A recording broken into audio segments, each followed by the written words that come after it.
अस्सलाम वालेकुम साहिल भाई। वालेकुम अस्सलाम। अ, जी मोहतरमा, कैसी उम्मीद हैं आप?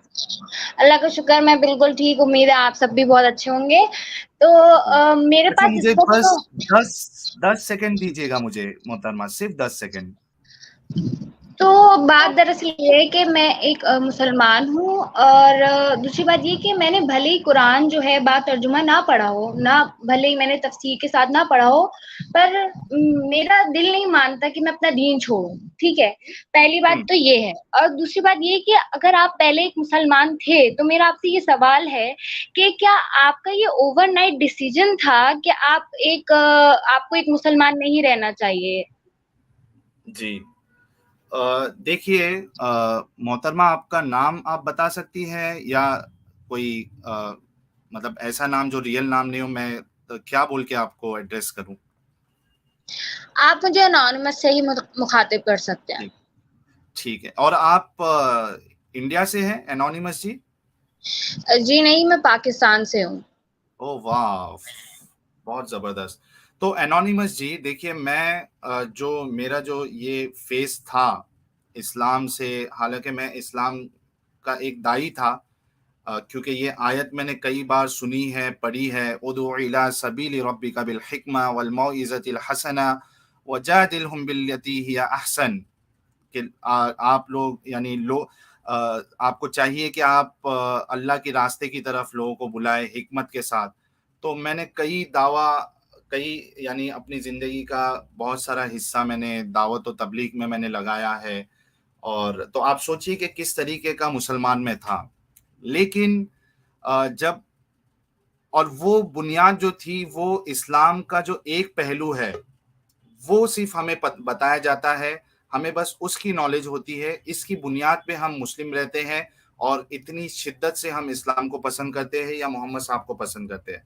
लेकिन जब आपके सामने सिक्के का दूसरा पहलू जब आना शुरू होता है, तो जो फर्स्ट फ़ेज़ आपका ये होगा कि आपको यकीन नहीं होगा कि वाक़ई में ऐसा है। फिर दूसरा फ़ेज़ ये होगा कि आपको ये चीज़ समझ में नहीं आई है। आपने गलत समझा है। फिर तीसरा फेस होता है कि अब आपका दिल नहीं मानता है कि इसका कोई क्लैरिफिकेशन या इसको किसी तरीके से डिफेंड भी किया जा सकता है। ये होता है तीसरा स्टेज। और चौथा स्टेज ये होता है कि आपके दिल में अगर वाक़ई में आपके अंदर सच्चाई को मानने का जज़्बा है और तहकीक का जज़्बा है, तो फिर जो लास्ट स्टेज होता है वो ये होता है कि आप फिर एक डिसीज़न लेते हो कि नहीं, वाक़ई में ये एक ऐसी चीज़ है जो खुदा की तरफ से नहीं है और इसमें हमारा बस वक़्त बर्बाद हो रहा है। तो इस तरीके से ये ट्रांज़िशन होता है एनोनिमस जी। तो ये एक दिन की बात नहीं होती है, कोई एक डाउट नहीं होता है जिसकी बुनियाद पे आप सीधा इस्लाम को छोड़ देते हो। नहीं, ये पॉसिबल नहीं है। ये आहिस्ते-आहिस्ते आपका ज़हन बनते जाता है और उसके बाद फिर आप इस्लाम को छोड़ते हो। तो क्या लोगों ने आपको मुतासिर किया? लोगों ने in the sense? In the sense कि आप इंडिया में रहते हैं और आपके इर्द-गिर्द बहुत से हिंदू भाई, हिंदू बहनें हुँ, और मतलब डिफरेंट रिलिजन्स के साथ रहते हुँ, होंगे, तो आप तो हुँ। उनसे भी मुतासिर हुए होंगे। ठीक है, मैं इसका जवाब देता हूँ। उससे पहले प्रफुल्ल कुमार जी ने ₹40 का सुपर स्टिकर भेजा है, thanks a lot. NN port ji हैं, बहुत-बहुत स्वागत है एनएन पोर्ट जी। ये कह रहे हैं आदमी को 72 हूर मिलेंगे तो औरतों को क्या है? औरतों को कुछ नहीं है, बल्कि मैं एनोनिमस जी से ही पूछूँगा कि उनको क्या मिलने वाला है थोड़ी देर में, जब मैं उनके सवाल का जवाब दे दूँ। और कट्टर हिंदू जी चैनल के मेंबर बने हैं, बहुत-बहुत शुक्रिया कट्टर हिंदू जी। आप बहुत दिन से आपको देख नहीं रहा था मैं, वरना आप भी एक रेगुलर व्यूअर हैं हमारे और कंट्रीब्यूट भी करते हैं कट्टर हिंदू जी, तो बहुत-बहुत शुक्रिया मेंबर बनने का। और कुछ मोमिन भाई हमारे लिख रहे हैं कि मैं इस्लामोफोब हूँ या फिर इस तरीके से। तो मैं चाहता हूँ कि आप आइए स्ट्रीम में, आप लोगों के लिए खुला मंच है, आप आइए और मेरे जो एतराज़ है उसका आप जवाब दीजिए, ताकि लोग भी समझें, मैं भी समझूँ और मैं इन एतराज़ को लाइव पे मैं मानने के लिए तैयार हूँ। अगर आप साबित कर दो कि मेरा एतराज़ गलत है, तो मैं लाइव पे मानने के लिए तैयार हूँ कि ये मेरा गलत एतराज़ है। तो इतना ओपन हूँ मैं। तो एनोनिमस जी, जो आपने पूछा मुझे कि क्या मैं हिंदुओं से या और मज़हबी लोगों से इंस्पायर हुआ?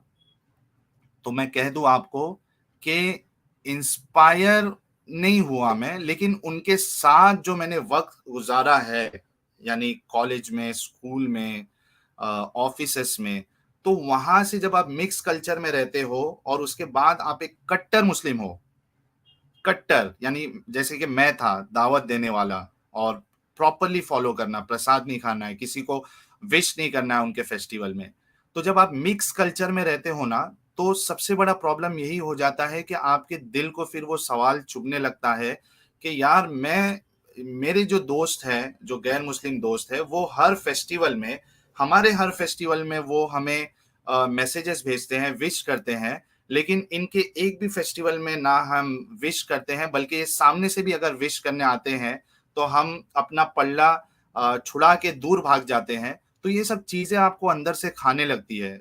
फिर आपको समझ में आने लगता है कि यार ये किस तरीके की इंसानियत है कि मैं एक अपने इंसान, जो कि वो खुद, अगर मुझे समझो मैं एक ऑफिस में काम कर रहा हूँ, मुझे कुछ हो जाए तो मुझे बचाने वाला, मुझे हॉस्पिटल तक पहुंचाने वाला मेरा हिंदू दोस्त होगा, मेरा क्रिश्चियन दोस्त होगा।